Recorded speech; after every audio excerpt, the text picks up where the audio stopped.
Question 19 is an example of a combination graph, and probably the first one of these you may have tried.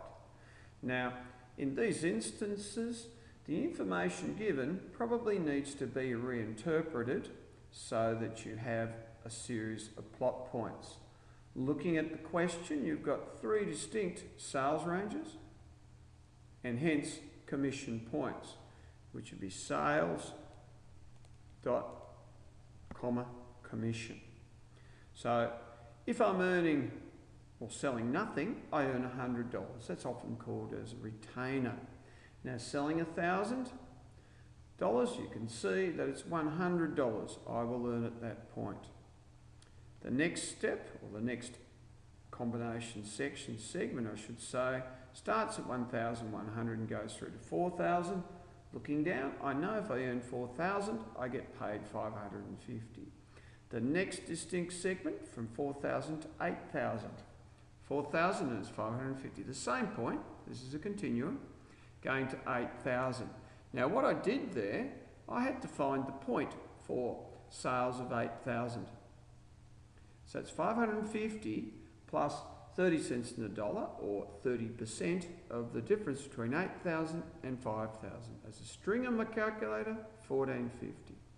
So I now have a total of 1, 2, 3, 4 distinct points, and I can graph that. Please notice a combination graph because a combination of line segments.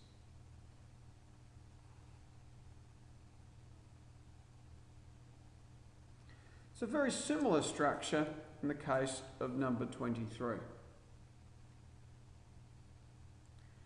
In the case of 23, you're looking at a charge for excess water rates. Very similar to what the Tasmanian Water Authority will be doing. Find out the charge if I'm using 380 litres. So in other words, I pay $0 for the first 300, but for $1 for every kilolitre thereafter, so $80.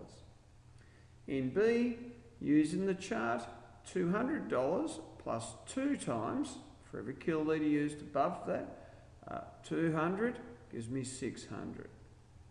Setting my graph up, it is very strongly advised that you set this up using a scale and a grid in order to assist you. For 0 to 300, I pay nothing. So in other words, a dead flat line from 0 to 300. Next segment, 300 is 0, but 500, $1 tells me for 200, $200.